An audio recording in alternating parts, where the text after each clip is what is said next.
Cubby, first of all, how are you? How have the last couple of weeks been? Well, yeah, I'm good. I'm better.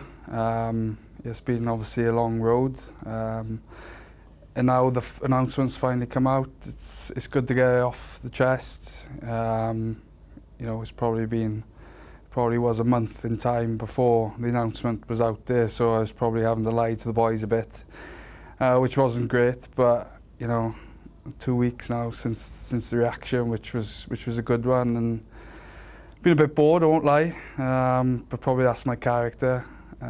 Probably get used to that maybe now in the next month or so, and then see what next, I guess. You told the boys together the day before the Cardiff game, was it? Yeah, well, I like to think that's why they put in a good performance. But no, it was tough. I was nervous, to be honest. I'm never really nervous, but I had a few words I wanted to say, and just kind of brought up a couple of stories, off the field stories, and and said what rugby meant to me, and the boys, all the staff showed a good video of me playing, and that was it. And it was perfect, to be honest. It was couldn't have hoped for anything more. It was a good send off. There's been a hugely positive reaction as well from current players, former teammates, supporters as well. That must have helped over the last couple of weeks. Yeah, it's been humbling, to be honest. Lots of obviously players I played with got in touch and showed their commiserations, but also come up with stories of the past, and which were good to obviously remember. Present players obviously said their goodbyes and stuff while we were here, but I'm sure I'll see them around. But also people who've been through similar, people who've had to retire early, they've really reached out, which has been great. And specifically people with concussion, which has been helpful, and hopefully they can help me moving forward, which would be great, to be honest. Well, one of the biggest compliments really I saw came from Tig Byrne. Well, yeah, Tig, yeah, probably the best player I've ever played with, and which he said about you. Well, yeah, I'm sure lots of people would be saying, but no, my dad actually sent me a message that his dad had sent him, which was saying something similar. It was nice.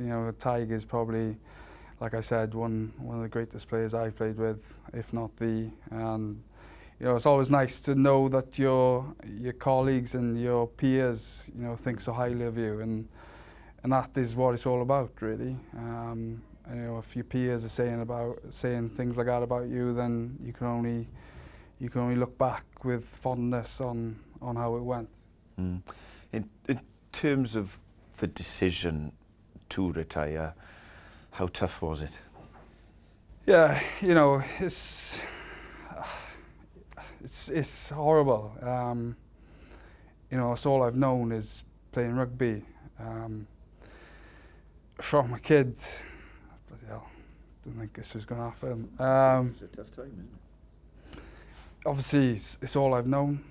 I've been a punk for Castlewell, and I've worked in the pubs for my parents, but rugby is my passion, and to go through what I've been through, it was probably the only decision I could make, and having spoken to the specialists, there was no choice really. So it was pretty much put on my shoulders that I couldn't carry on, which was tough in itself. But if you gave me the choice, it would be the same choice, because the last 18 months or wherever it's been tough. And to think I could do it again is pretty unthinkable, to be honest. And to put my family and friends through that again, I don't think I could do it, and I don't think I could do it to myself. So obviously it's gut-wrenching, but I think the right decision is the decision that's been made. Could you talk us through some of the challenges really over the last 18 months from the initial injury, which was playing for Wales here at the stadium, wasn't it? Yeah, yeah, it's been long. It's been long. You know, the first sort of 6 months were pretty much just a migraine for the whole time. You know, I'd come in because the specialist would say it's important to, you know, keep busy and keep training.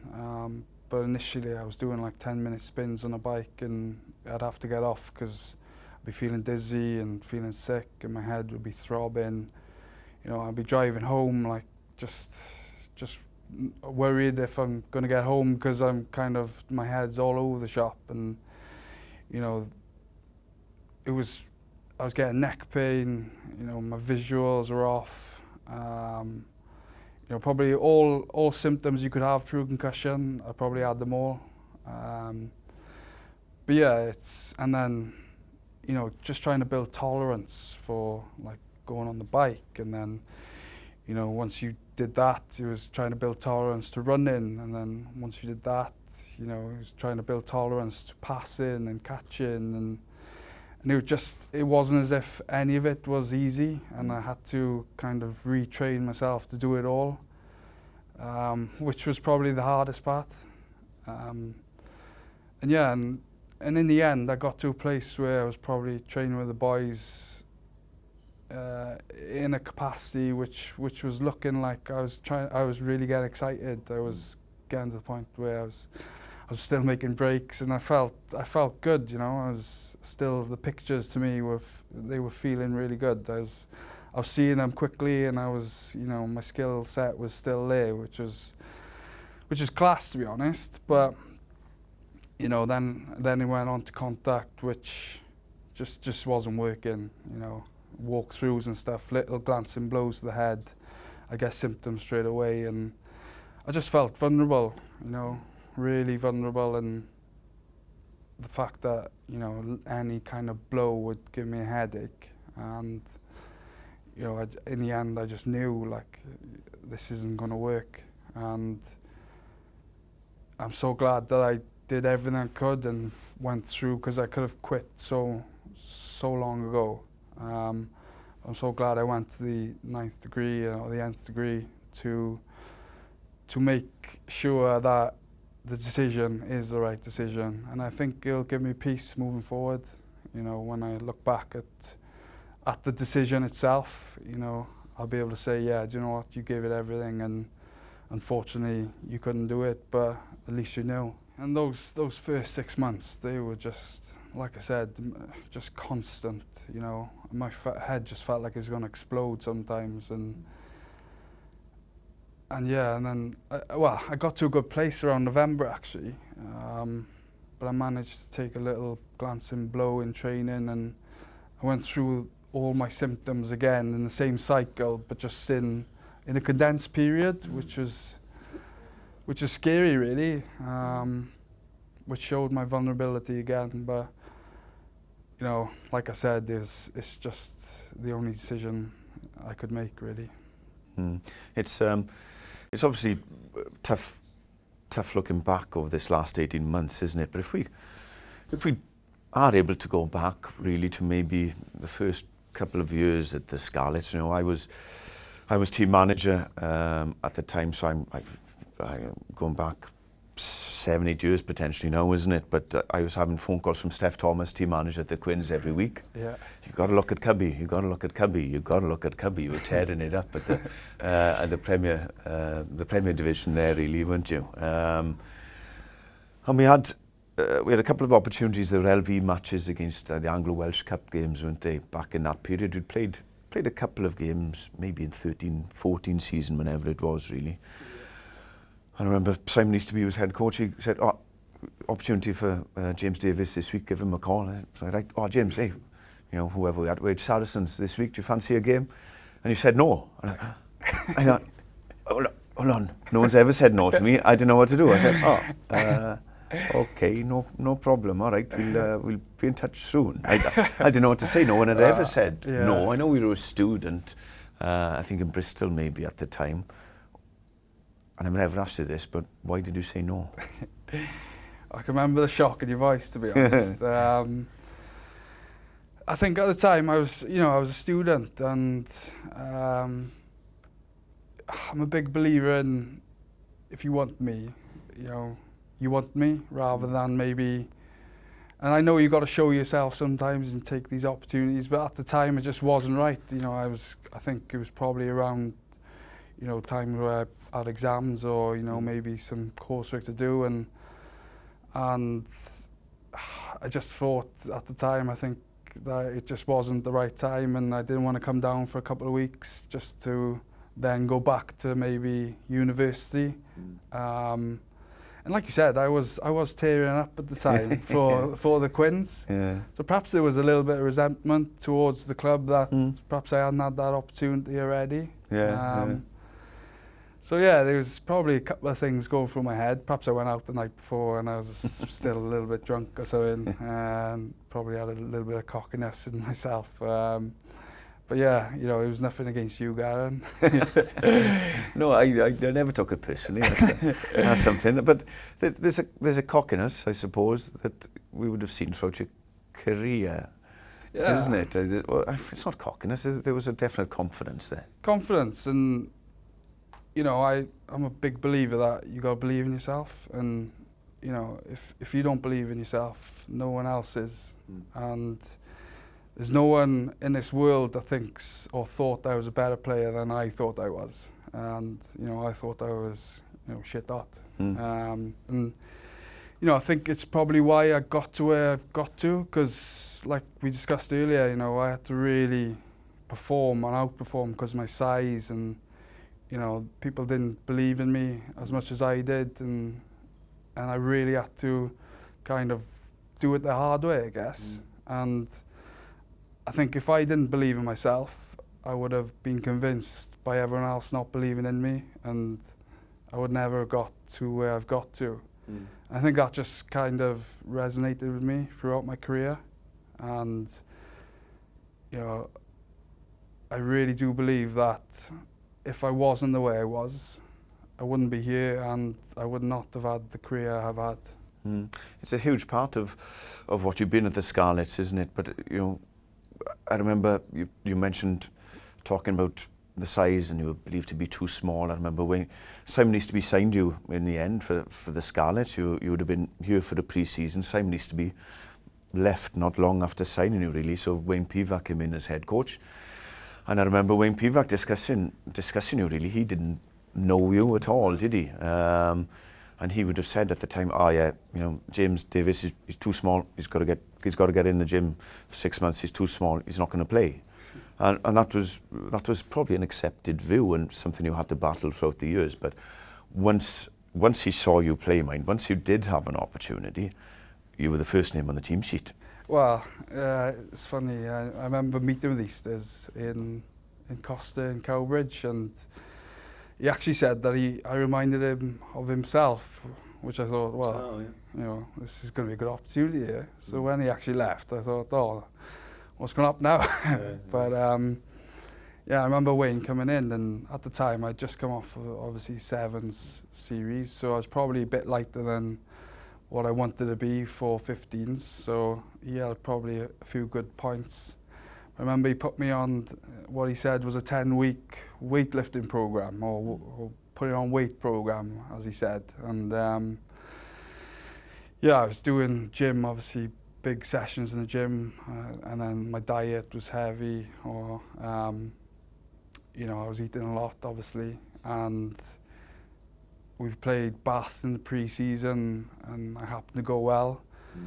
And he pulled me in the office on the Monday after, and he goes, we're still going to do the 10-week training program, but you're going to play as well. So at the time I was doing mental weightlifting sessions on the Friday, and I didn't know any better. Before the game. Yeah, and I didn't know any better at the time because I was just a young kid, and I was just eager to please, obviously. And I was doing those sessions, and I was going to play on the Saturday. So I managed to put the weight on, but also managed to impress. Yeah, because it didn't detract from the performances on the Saturday? Did No, it really so initially I was on the bench, and I remember thinking at the time it was my birthday, and I thought, you know, this is a good chance here. We played Leicester in the European Cup, and I think I came on, I had something like 6 or 7 turnovers. And I remember walking off, and Pivac put his hand out to me, he goes, "Welcome aboard." So I thought that was the actual turning point where he probably thought, yeah, this kid's got something, and I think that's when he kind of really stood up. But obviously he'd seen something in me to make sure I was on the bench from coming into the squad. It was pretty sharp on it before I was actually involved. So yeah, it went well, to be honest, and yeah, I enjoyed it. And what Pivac did at the time, really, wasn't it? Really, he encouraged. We had a few characters in the squad. You was one, obviously. There was Rob Evans, and Pivac encouraged that, didn't he? He wanted the squad to enjoy their time here, enjoy playing, enjoy the camaraderie, and that played dividends eventually, didn't it? It was perfect. It was, you know, for me personally, it was the perfect environment. You know, I could be myself, express myself, and like you said, there was so many of us like it, and you know, I always see us as a bunch of misfits, and I believe that you could probably do documentaries on it in future years, because we were a bunch of headers in my head, and I loved that. I thought it was awesome. You know, I thought we were a bunch of headers that used to go out on a Saturday and play for each other and enjoy it with each other. But we worked hard, we really did. We trained hard, and you know, we got stuck into each other, and it really showed in our performances. And it took us a couple of years to get to those seasons where we really performed, and I think people, or you know, sometimes people don't realise that it takes a lot of effort, but we definitely enjoyed it. You know, we definitely enjoyed doing it on and off the field. So yeah, it was a special time, and like I said, conditions couldn't be better for me personally. You know, I was able to be myself, and like you said, he was encouraged, and you know, I used to get into Wayne just as much as anyone, and he loved it, to be fair. So I remember we both having a chat. We were going to an away game. We were on the bus, and I'm sure you started shouting something out from the back again. "Hey, Pivac, sort my contract out," or something. I'm like, "You performed today, I'll sort it out." And I was like, "Oh my God, they're talking contracts here before playing." I'd never come across that from a head coach and to a player who was still fairly new in the environment, really, wasn't it? Yeah.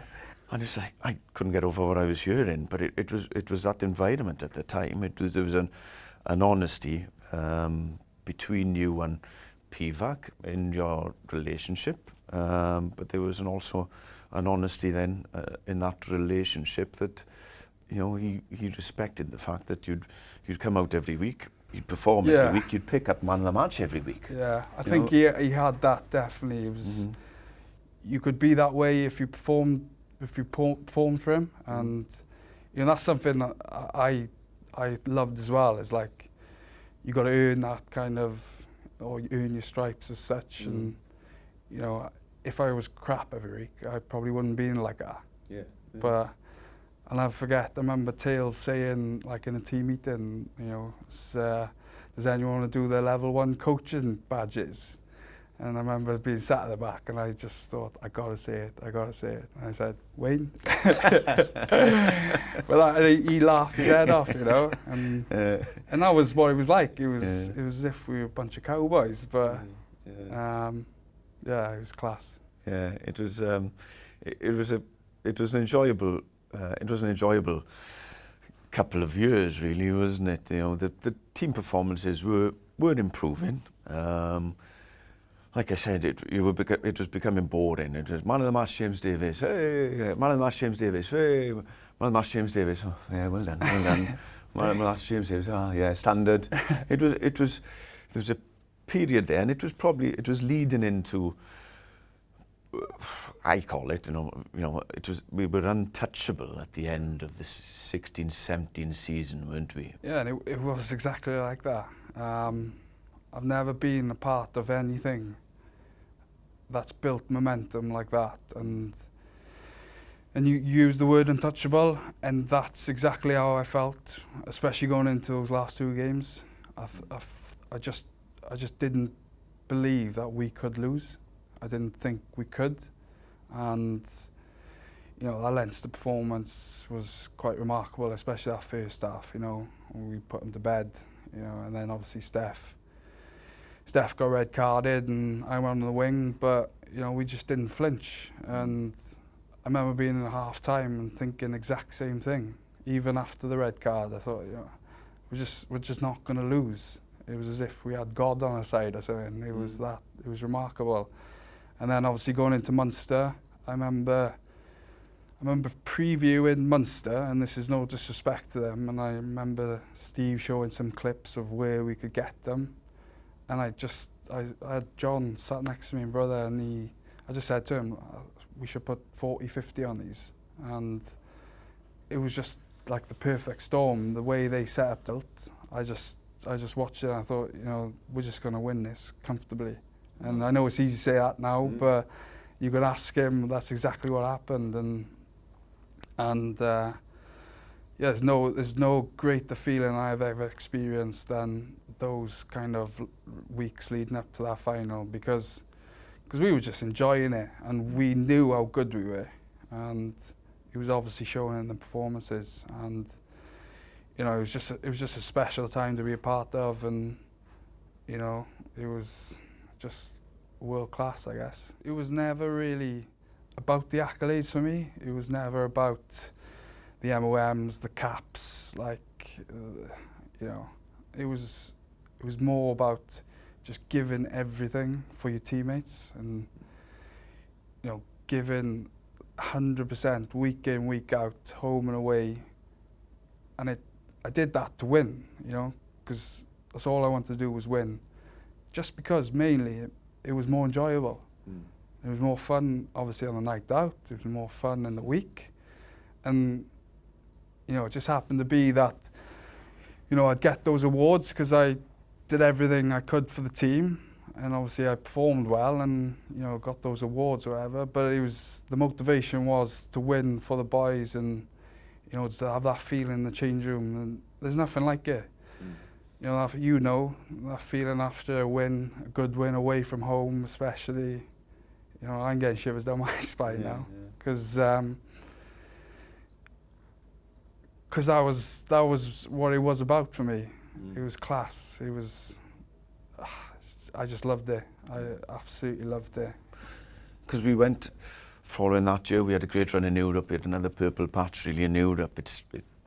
We struggled through the group matches, didn't we, until we played Bath away, wasn't it? And, arguably a better performance than maybe even the Munster game in the final the previous year.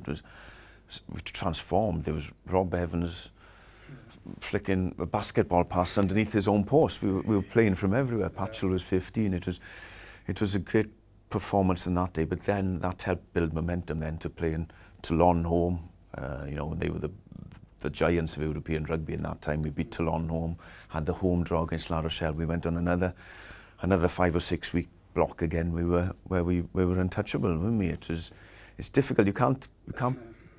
If you could bottle those moments and the emotions, it would be easy. But they're just there, and you can't describe how it comes along. It's tough. They're just moments. It is, and like I say, describing them is really hard. And until you kind of have that feeling, like I said earlier about the momentum, it's people don't understand it, and you can't blame them for just saying, "Oh, momentum," but it's like the feeling in the the buzz around the boys all week, and the training sessions.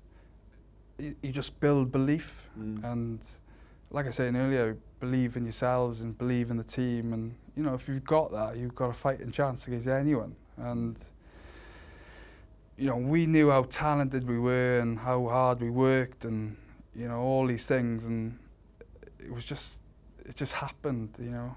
And Bath away was special, and Toulon home, La Rochelle, you know, the crowds for those were, you know, remarkable. You know, Toulon at home, I think I made a tackle in the corner. The crowd went nuts. Just berserk, and obviously the La Rochelle, you know, those are my favourite moments, I'd say. You know, seeing Parc Scarlets full, because you know it doesn't happen often, but when it does, it's just special. It was electric, wasn't it? It was unbelievable, and they're the best fans in the world, really, aren't they? You know, Bath. I remember playing Bath away, and obviously we walked through the town, and we got down to the ground, and there was a pub close. I can't remember the name of it, but I was there. you were probably there, yeah. And it was just, you know, gives you goosebumps, and you know how loud they were as you're walking past. Special times, like, and you know, it's disappointing now saying it, because I know I'm not going to have them again, but you know, like you say, you just got to bottle them up and you know, be thankful that you were there for them and you were a big part of it, I guess. And, it's special memories, isn't it? We're very fortunate with the Mad Scarlet supporters, and undoubtedly the away games, the home games, when it means something, there's nothing better, is there? Yeah, and yeah, exactly. The boys love it, you know. They might not admit it, but of course they love it. They love the noise, you know, it gives you a buzz. I used to see it as, you know, a theatre. You know, whenever I used to play, I used to see it as a theatre. You know, I'd go out there to win, especially do everything I could to win, but I also went out there to put on a performance. You know? I grew up watching wrestling, and you know, it's all theatre, that, isn't it? I used to love thinking I'd put on a show also for the fans and entertained. You know, and I'd hope that we'd win and obviously put a smile on their face through our performance, and that's, you know, that's pretty much sums up why I did it and why I enjoyed it so much. You had to be patient, didn't you, for your opportunity with Wales, as much as you were tearing it up with the Scarlets. You know, you had Warburton and Tipperick. You know, there was a quality group of sevens, wasn't it, at the time? So you had to be patient, but what it gave you as well was also an opportunity to play with your brother for your country. The family, that must have been an amazing experience for the whole family. Yeah, I think, you know, yeah, it was special, it really was. And, you know, for us to do it together, it's, when you actually probably look through the history books, there won't be many. And, you know, it was a great honour. And, you know, I loved the fact that he came back to the Scarlets, and, you know, we were back home playing with each other, you know, playing for our home region. You know, that was special. That was, you know, we were going to work every day and, you know, representing our family from, or playing for the region where we live. And that was class. And obviously for the family, I think it was England, if I can remember correctly, at home. Yeah, they had a box, and, you know, I'm sure it was, you know, bigger day for them than it was us. Yeah. But to be fair, he did the old Cubby try scoring celebration, didn't he? Yeah. Last week, that, you know, that must have meant something as well. Yeah, I probably should have copyrighted it, so you'd have to pay me. Yeah, no, it was a nice touch, I gotta say. It was a lovely touch, and, you know, it was nice to see him go over and, you know, put the Blues to bed at that point, and, you know, for him to think of me, and, you know, obviously he probably knows more than most how tough it's been for me. And for him to give a little tribute like that, it was nice. I was actually in the bar in the clubhouse watching the game, so one of the boys told me it happened, and I got a bit choked actually, and you know, appreciated it. But yeah, fair play. And of course, in amongst the MOMs and the league championships, there was also an opportunity to win an Olympic silver medal. Again, you know, it must have been it was obviously amongst every Scarlets player that's ever been. It was a unique opportunity and a unique experience. Yeah, and I think that's what I loved most about it. It was obviously another challenge. It was a challenge of going into a group of players. Obviously, I knew a few of them, but played against a lot of them on the 7 circuit. But going into that environment as separate teams, a lot like the Lions, I suppose, and just coming together as one. It's one I loved, to be honest. It was one that it was just we got on so well, and I think it really showed in our performances. We were only together for, say, 12 weeks, so it was important that we did come together, and I think even the coaches were probably surprised by how well we did actually come together. And like I said, the way we played leading up to it as 2 teams, because they obviously split the 2 groups up, was quite remarkable, really, how well we gelled quickly as 2 teams, and then obviously came down to whittle down to 1. And yeah, it was a nice moment when they sat me down and said, "Look, you go in." And I remember driving home to the parents' house, and they put the British flags on all over the house, and yeah, I felt like Boris Johnson put it up, but we will go down that route. But yeah, it was quite humbling, I guess, because you watch the Olympics growing up, and it's something that I probably never considered myself or saw myself doing as a youngster, because I loved rugby. And you always watch the Olympics thinking, how good an experience, or you're watching these athletes winning golds, and you think, how good is that? But it's something you probably couldn't do. And then I was playing 7s at the time when they announced they was going to the Olympics, and I actually had to make the decision at the time to choose between 15s or 7s. And obviously I went down the Scarlets route, but still got my opportunity to play, which I feel is quite lucky. But yeah, and then the tournament itself went well, personally and as a team, and we managed to get the silver. I think I was disappointed, obviously, with the loss, because we got battered in the end. It was 7s, you kind of change in amongst each other, obviously change rooms. And I remember we walked past the Fijian change rooms, and they were all praying, they were all singing and praying. I thought, oh God, here we go. they got Jesus on their side tonight. And I think at that moment I thought, oh, perhaps we might be struggling here, but they were unbelievable, and it was a pleasure to actually play against such a side.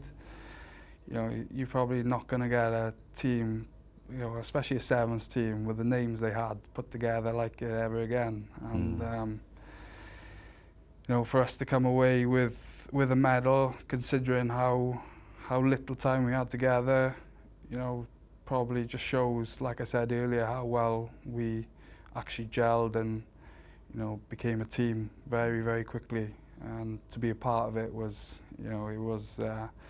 it was right up there with, some of my best Scarlets moments. So yeah, I'm very thankful for that. Well done. I was most proud of you when you didn't sing the anthem. Yeah, that's my boy. Yeah, well, I'm sure a lot of Welsh people would say the same thing. Yeah, no interest. I don't know the words as my excuse, I think. Moving away from the rugby, I wouldn't say you're an entrepreneur yet, but you've started with a couple of business ideas even before you knew your playing days were done, with the Cubby case and things like that. What are your plans for the future, and maybe developing that range, or what else would be the plans for James Davies after rugby? I'm unsure, really. I like to try things, and you only get one chance in this life. So, if you come up with an idea and you think it could work, what's the point in just keeping it as an idea? I'm a big believer that you should give everything you can to this life, and you know, it's something I will always do. And you know, I've learned so much from obviously starting up this business, and you know, who knows, that could lead to more and more things. But you know, at the minute, I'm just very proud of just having the guts and the balls, I guess, to go and just do it. And you know, people perhaps have this perception of me that you know, I got my tattoos and I was drunk in Vegas, and you know, I get my knuckle tattoos, which is the stupidest thing you've ever heard. But you know, I'm a smart bloke. I got a business degree, and you know, I'm a lot smarter than people think, anyway. And yeah, I'm quite excited about the next chapter. It's obviously nerve-wracking, but it's one I'm kind of looking forward to, and you know, who knows, could be opportunities that come from anywhere. And if anyone's watching, and if they think they fancy a cubby working for them or working with them, then you know, the possibilities are endless, and I'm quite excited, you know, what could come of it. On behalf of Scarlet fans, really, James, just want to say it's been an honour and a privilege watching you on the field. You will undoubtedly go down as one of the best Scarlet open sides that we've ever produced in the region. It's been fantastic. I've enjoyed working with you, enjoyed the banter, even though I came out second in most of the opportunities. It's been great. I just want to wish you the best for the years to come. I know we're going to see a lot of each other. Well, it's you got me going out. You know, coming from obviously a legend like yourself, the Scarlets. But yeah, no, I've loved playing for this club, and you know, I couldn't have dreamed of it going any better, and I couldn't have dreamed playing for anyone else. And you know, I'll always remember myself just playing for the Scarlets and loving that fact, to be honest. And yeah. Brilliant. I'm going to hug it out. Thank you. Cheers, Cub. Cheers, Gat. Good. Oh, bloody to win now.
James Davies, go on, score. You deserve it. Absolutely deserve it. James Davies. He's got such great skills there. The ball's ricocheting around like a pinball, and he just scoops it up so quickly.